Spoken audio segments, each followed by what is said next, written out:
Good morning, students. Today we are going to discuss about our ninth chapter of the chemistry named Study of Compound Ammonia. Children, the molecular formula of ammonia is NH3 and its relative molecular mass is 7D. You must be knowing how to calculate the molecular mass. Nitrogen is having the mass 14 and 3 atoms are there of hydrogen, so 14 plus 3 it would be 70. Next comes the type of bonding that is present in the ammonia. You can just look into the structure. This is the Lewis dot structure. Here nitrogen is sharing the electron with the E3 hydrogen and it is having one lone pair. Now what is lone pair? Lone pair is a pair of electron which does not participate in the bond formation. So ammonia has one lone pair, and due to the presence of this lone pair only, ammonia shows basic character. Children, you may get the question in the paper also that why ammonia is basic. See, normally we consider basic solutions are those which are having either oxide or hydroxide, but according to the Lewis theory also, element or compound which is having a lone pair, that also act as a basic. So in 1 mark question also they can ask you name a gas which is basic in nature, so that is ammonia gas. Now next question comes, its occurrence. In the free state, in small amounts it is present in air and in traces in the natural water. In combined state, ammonia occurs in the compounds such as ammonium chloride, ammonium sulfate. So different forms are there. And if you talk about the general physical properties of ammonia, first I already told you it is the only basic gas. It has a pungent choking smell that is basically released from the decayed matter. It is colorless as it is a basic in nature, so its taste is bitter. Now next we are going to discuss about the lab preparation of the ammonia. So children, let's first discuss the general method of preparation. Ammonia gas can be prepared by warming an ammonium salt. You can take any ammonium salt and reacting with caustic alkali such as slaked lime. Slaked lime, that is calcium hydroxide, or it can be caustic soda, that is sodium hydroxide, or caustic potash, that is potassium hydroxide. So whenever you are reacting with this, these are known as the caustic alkalis. So what will respective salt will be formed, water will be formed, along with that ammonia gas is formed. This is the general method of preparation. Now we are going to discuss about the laboratory preparation. Now first thing, mostly in the board 5 mark questions are being asked from this topic only. First they are asking name the reactant which are used. They may show the apparatus and they can ask you to label the apparatus also. So first we are going to discuss about the reactants. Ammonium chloride and calcium hydroxide we are taking as a reactant, and excess of calcium hydroxide is mixed well with the ammonium chloride. So what are two reactants we are using? Ammonium chloride, that is NH4Cl, and calcium hydroxide we are using. So just look into the reaction here. Ammonium chloride react with the calcium hydroxide, that is a slaked lime. It will form calcium chloride, 2 molecules of water and 2 molecules of ammonia. Now this is the apparatus which we are using. Here we are taking a round potting flask which is tilted, and we are taking here finely grinded salts we are taking in a round bottom flask fitted with a slanting, it is in a slanting, special reason is there why this is fitted in a slanting position. We will discuss further. Mouth downwards as you can see here, and on heating the mixture from here, first of all, this is the mixture we are taking. Here vapors will be formed of the ammonia that will come here in the delivery tube. Along with it, water vapors will be also be there formed. So on heating, mixture of ammonia gases evolved. Now some questions are there. That first question arises in our mind, that why we choose only calcium hydroxide for laboratory preparation, why we not use potassium hydroxide or sodium hydroxide. Now must be knowing Sodium hydroxide and potassium hydroxide are deliquescent in nature. Now what are deliquescent salts? The salts which absorb the moisture. But calcium hydroxide is only salt which is not deliquescent in nature, and moreover it is cheap also. That's why we prefer to use calcium hydroxide in the laboratory preparation. And here there is specific that we are taking them in a ratio of 2:3, means 2 volumes of ammonium chloride and 3 volumes of calcium hydroxide. Now again next question comes that why we have taken more of calcium hydroxide, not of ammonium chloride. See, we take more quantity of calcium hydroxide to compensate the loss of ammonium chloride due to sublimation. There are chances that ammonium chloride may get sublimated. So to compensate that loss, we are taking calcium hydroxide in the excess. So this is the reason why we take ammonium chloride less, because it sublimes very fast. And moreover, see, we have taken a tilted flask. Here you can see here we have taken a tilted flask. What is the reason here? Choosing of the tilted flask. See that it will, whenever the water vapors will be forming here, if it is not tilted, they may come and attack on the surface of the glass and it may break the glass. But here if it tilted, directly the gases will be coming out into the delivery. They will not reach here on the upper surface. After that, they are being calcium hydroxide. You can see in this is a chamber where we are using calcium oxide or quicklime to dry ammonia. So it is used as a drying because along with it ammonia, water vapors are also coming. So calcium hydroxide is used to dry the ammonia gas. And further, after that, then we are collecting by upward displacement. You can see ammonia is collected here upward. Now what is the reason why is collect upward displacement or downward displacement? We can say it is collected by downward displacement of air because it is lighter than air. It is, and moreover, why we are not collecting it over water? Because ammonia is highly soluble in water. So that's why we cannot collect it over the water. So now here important notes are also given. You can look what I told you. Ammonia gas is collected in an inverted jar by downward displacement of air. Reasons are given because it is lighter than air and moreover it is highly soluble in water. And next note are given, higher ratio by weight of alkali, that is calcium of we are using, hydroxide is being used because it to counteract the loss of sublimation, as I already told you.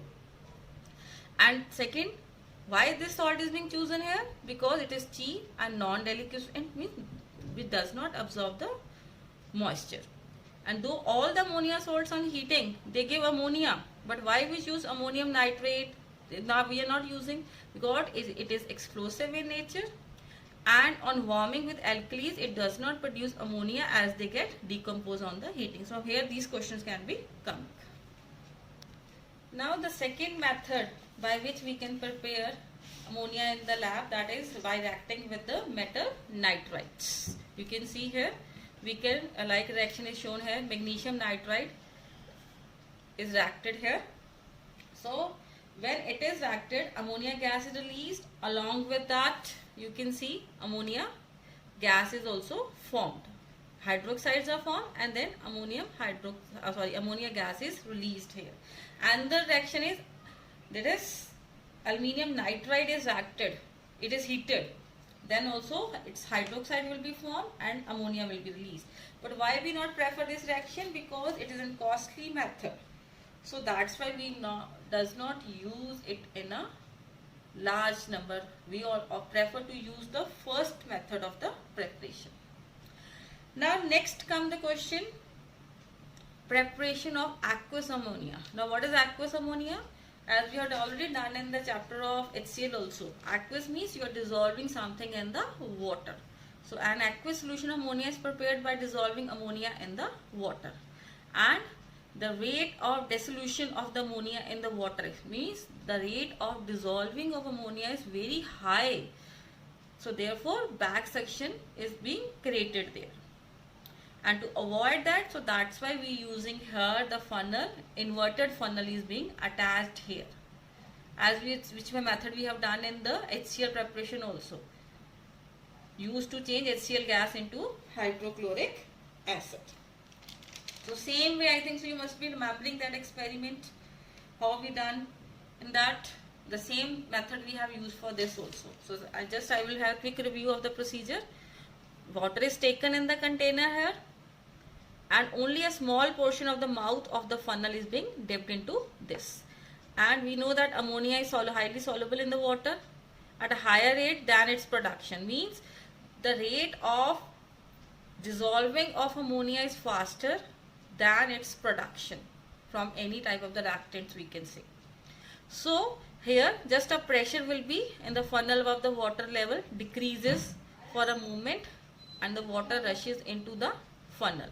So as a result, the rim of the funnel loses its contact with the water, and since ammonia pushes the water down, so that's why the ammonia will be pushing the water down, and in this way ammonia will get dissolved in water without creating any back suction. Now children, next we are going to discuss about the manufacture of ammonia. Specific name is given to this process, that is called as Haber's process. You can look, this is the diagram given of the Haber's process. So what are the main reactant we are using here? We are using nitrogen and hydrogen in the ratio of 1:3 by volume. And what are main sources of the gas? Nitrogen gas is being taken by the fractional distillation of the liquid air. So now, first of all, you should be knowing this equation.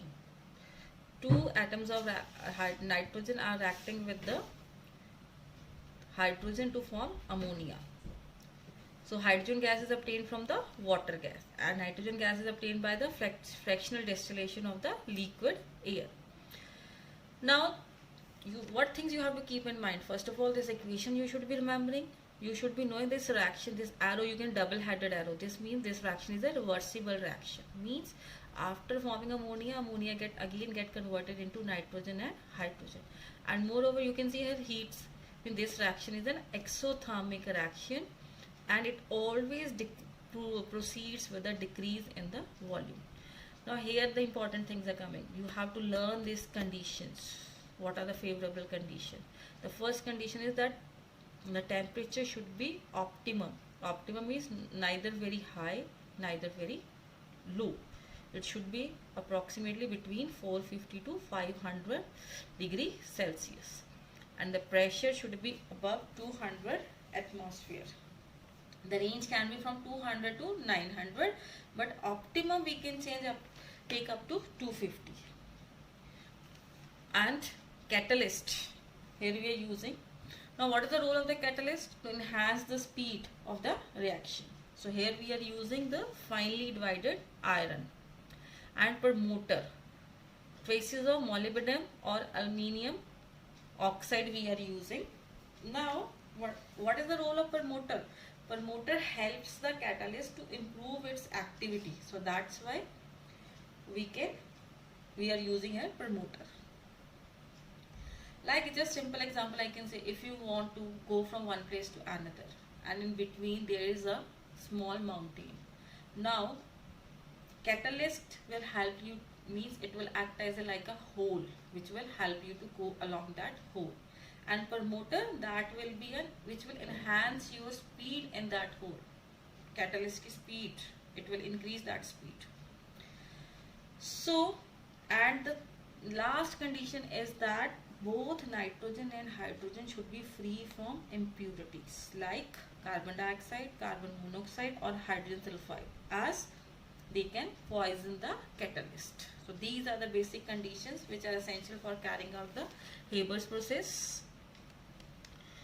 So how we can absorb the ammonia for unreacted, means along with that nitrogen and hydrogen gas is always released.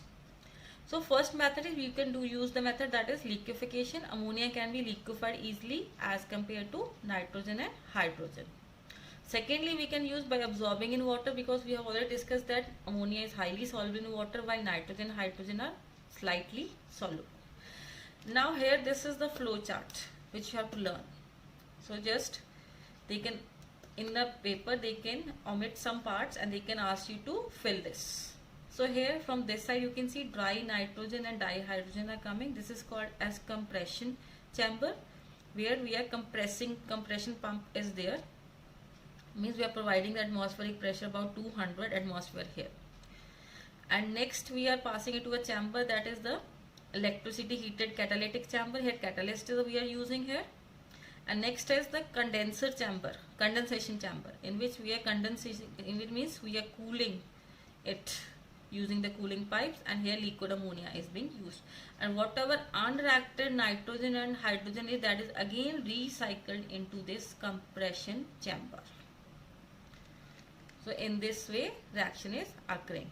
So here some important notes are given. The reaction is exothermic, hence low temperature will favor the synthesis. But why we are not taking low temperature?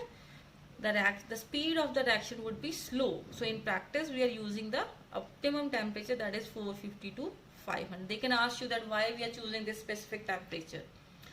And 4 volumes of the reactant we are using to produce the 2 volumes of the product. So hence high pressure will favor the formation of the ammonia. And what is the optimum temperature? That is 200. Practically we are using 250, as I already told you. Catalyst and promoter related, that also the speed of the reaction can be improved by using a catalyst, which is finely divided iron obtained by the reduction of the iron oxide. A promoter, that is used to increase the efficiency of the catalyst. So they can ask you the function of the catalyst, the function of promoter, name the catalyst which is used in the Haber's process, name the promoter which is being used in the Haber's process. So this flowchart you have to learn in proper way. Very important question. Now children, already we have discussed about the physical properties, that is it is colorless, strong, pungent, choking smell, slightly bitter in taste, non-poisonous. Now here again they have given the fountain experiment. Basically the purpose of this solubility experiment is to, demonstrate the high solubility of the ammonia gas in the water. Same setup we are using here as we have used in the fountain experiment of HCl. A round bottom flask is there which is filled with the ammonia gas, and the mouth is having 2 holes. In the one hole we are fitting the jet tube, in another hole we are filling with a dropper that is containing water, and down a trough is there. Here we taken the blue litmus, but here we are taking the red litmus solution. And a retort stand we are doing, in which we fold round bottom flask is fixed in a inverted position. So what will happen?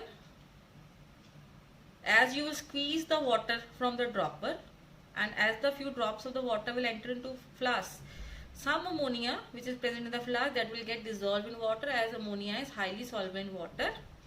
So that will create a partial vacuum in the flask. And now here outside pressure is higher, that is the atmospheric pressure will higher, and that will push the red litmus solution through the jet tube into the round bottom flask. And now next thing is there, because as it will go upward, it reaches the vessel, some ammonia is still remaining in the vessel. So ammonia we know that is basic in nature. So here when the red litmus will go, because ammonia is basic in nature, that will change into a which color? Ammonia is basic in nature, so ammonia will turn red litmus solution into blue, and we will see here a blue color fountain would be seen here. So this is the fountain experiment. Now next come the chemical properties of ammonia. First we are knowing the thermal dissociation, that when you are heating the ammonia, it will dissociate into nitrogen and hydrogen, and by electric sparks also we can do. Next come the basic property. See children, dry ammonia which means does not have any water in that. It is covalent molecule, so it is neutral even in a liquefied form also. But it aqueous form, that is a weak base. And I told you in the beginning, the basicity of ammonia is basically due to the presence of the lone pair of the electron that is present on the nitrogen atom. So aqueous solution of ammonia is a weak base. So it dissociates partially to give the hydroxyl ion. So it will not dissociate completely, it will dissociate partially. And it will turn litmus paper red to blue, methyl orange, orange to yellow, phenolphthalein colorless to pink. Next comes reaction of ammonia in the oxygen. Already you know ammonia is a non-supporter of combustion, and whenever you bring a burning splinter near it, it extinguishes that. But when you bring the oxygen, if you burn it only in the oxygen, it will burn with a yellowish green flame. So you must be knowing the color. The color is yellowish green flame. And if you want to give a test for ammonia, same way we can use as we done for the HCl gas. When we bring there the ammonia rod, dense white fumes of ammonium chloride were formed. Similarly, we can bring the HCl gas near ammonia, and if dense white fumes ammonium chloride are formed, that we can indicate that this gas is a ammonia gas. Now next is catalytic oxidation ammonia. Now in the presence of platinum, specifically at the temperature 800 degrees Celsius, ammonia will react with the oxygen to give nitric oxide and water vapor. So here they have given the procedure that you will pass the dry ammonia gas and oxygen gas through the inlets of this heated platinum placed in the combustion tube, which is then heated state, amid the reddish glow will be formed here. So these are the reaction. Ammonia will react with the oxygen at 800 temperature, and it will first form a brown gas. Which is this brown gas? Anyone can tell you? The brown gas, that is NO. And it will further react with oxygen to form nitrogen dioxide. So they can ask you give one reaction in which a brown gas is being released. So this is the reaction when you are reacting ammonia in the excess of the oxygen. That time this gas is being formed. Now next property of ammonia. So children, before that, observations are coming from this question. That's catalytic oxidation. What are the observations? Reddish brown vapors of nitrogen dioxide are seen in the flask due to the oxidation of the nitric oxide. And secondly, platinum, this catalyst which are used, that continues to glow red even after you are stopping the heating. So this proves that this reaction is an exothermic reaction. Now next property which we are going to discuss is that is ammonia acting as a reducing agent. Now how it will reduce is, first of all, reduction of the metallic oxide. Ammonia will reduce the metallic oxides like calcium oxide. You can see it is reacting with ammonia to form copper. Reddish brown solid will be formed, water, and along with that nitrogen gas will be released. So black color copper oxide is reduced to reddish brown copper. Similarly, ammonia reduces heated yellow lead monoxide to grayish metallic lead. So these both reactions are important. They can be asked in the observation. We name a salt in which, name a reaction in which reddish brown solid is formed, or give the equation for in which lead oxide changes to being released into grayish lead only. And next, how we are collecting the gas here. Nitrogen is collected over water in a gas jar. Water formed is collected in a U-shaped and is tested with anhydrous copper sulfate, which turns blue. So what does this reaction prove? It proves that ammonia is made up of nitrogen and hydrogen, and therefore it is also called as a nitrogen hydride. Now the last, which is most important thing, is that the reduction of the chlorine to hydrogen chloride. Now here are two equations which you have to remember here. First one is when you are acting when you are taking ammonia in excess, and second is when you are taking chlorine in excess. So first just look here. When chlorine reacts with ammonia, it is reduced to HCl, which further combined with the excess of ammonia and form ammonium chloride. Now first stage here, when we are taking ammonia in the excess, what the products will be? Nitrogen gas, along with this HCl will be formed, and then HCl will again react with more ammonia to form ammonium chloride. So what are the observation in the first reaction? Yellowish green color of chlorine will disappear, and white fumes of ammonium chloride are formed in this first reaction when you are taking ammonia in the excess. And when you are taking chlorine in the excess, products will be different. Here a yellow colored highly explosive liquid will be formed named nitrogen trichloride, NCl3. So this is the observation that time the products are hydrogen chloride, yellow colored, and hydrogen explosive liquid nitrogen trichloride will be formed. So what does this reaction show? That the chlorine has great affinity for hydrogen and more of ammonia act as a good reducing agents. And now next are the reaction with the acids. Now ammonia being a weak base, it will always accept the protons, that is the hydrogen ions, to form the ammonia ions. So it will react with the acid. You can see, for example, it is reacting with hydrochloric acid, will form ammonium chloride, that is a solid. Then ammonia will be reacting with nitric acid, it will form ammonium nitrate. Ammonia reacting with sulfuric acid, it will form ammonium sulfate. So ammonium chloride is a good example where so they can ask you one salt which give two colorless gases, where two colorless gases react to form a white solid directly. So which is that salt? That is an ammonium chloride. And ammonium nitrate and ammonium chloride both show thermal dissociation reaction. Thermal dissociation means which get split on heating. Next is aqueous solution of ammonia. You must be knowing, when you are dissolving ammonia in the water, that will form aqueous solution. Now reaction of the aqueous solution of ammonium salts with their metal salts. Like here, these reactions are very important, you have to learn here. Like for example, if you are reacting ferrous sulfate with ammonium hydroxide, ammonium salts will be formed, its hydroxide will be formed, and the color of here, these are the down arrow indicate the precipitate. What are they here? Dirty green precipitate of ferric hydroxide is formed, that is insoluble in excess of ammonium hydroxide. Next is ferric chloride reacting with ammonium hydroxide, it will form ammonium chloride, and ferric hydroxide will be released, that is here, but here the precipitate will be of reddish brown color.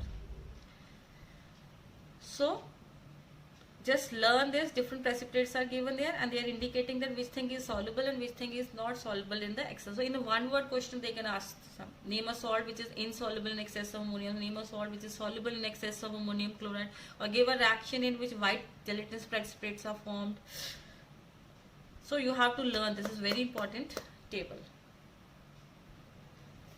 So now last is test for ammonia gas and ammonium ion. Ammonia gas easily can be recognized but from a characteristics. First, it odor, pungent choking smell is there, and it turns red litmus blue also, moist turmeric paper brown, or it gives dense white fuse with concentrated hydrochloric acid, and when it is passed to the copper sulfate solution, blue precipitates are formed which changes to the deep blue solution on passing the gas in excess. So any 2 or 3 tests you can learn. Next come the uses of ammonia. Basically liquid ammonia is being used as a, what we are using as a refrigerant in the ice plants, because liquid ammonia takes a lot of energy to vaporize, and you can see approximate it is given here 5700 calories per mole at minus 33 degrees Celsius. So that this heat is taken from the surrounding bodies which will consequently then cool down. And moreover, anhydrous ammonia is a clear colorless liquid under pressure, but it evaporates rapidly and produces the cooling effect. So that's why they can ask you why it is being used as a good refrigerant. So this is the reason you can give here. Or other refrigerant which we are using is, that is furan, that is a mixture of chlorofluorocarbons. What is the side effect of that chlorofluorocarbon? You must know they are depleting the ozone layer and also contribute to the global warming. So thus these refrigerants are harmful to life also, as they decompose by the ultraviolet ray to highly reactive chlorine which is produced in the atomic form. Next, here they are given what are the advantages of ammonia as a refrigerant. One thing is it is environmentally compatible, it is superior thermodynamic qualities are there, as a result we are choosing it, and moreover it has a recognizable odor. So if any type of leakage is there, from that we can identify. Ammonia solution is also used in the laboratory reagent also when we are using the qualitative analysis. means to give the characteristic colored ions. We are giving the character of that. Aqueous ammonia, that emulsifies the fats, and if you want to remove the grease or precipitate stain from the clothes, we can use, or for cleaning the tiles and windows. I hope you must have understood the chapter. Please go through the chapter very carefully. All the reactions are very important. Thank you. Have a nice day.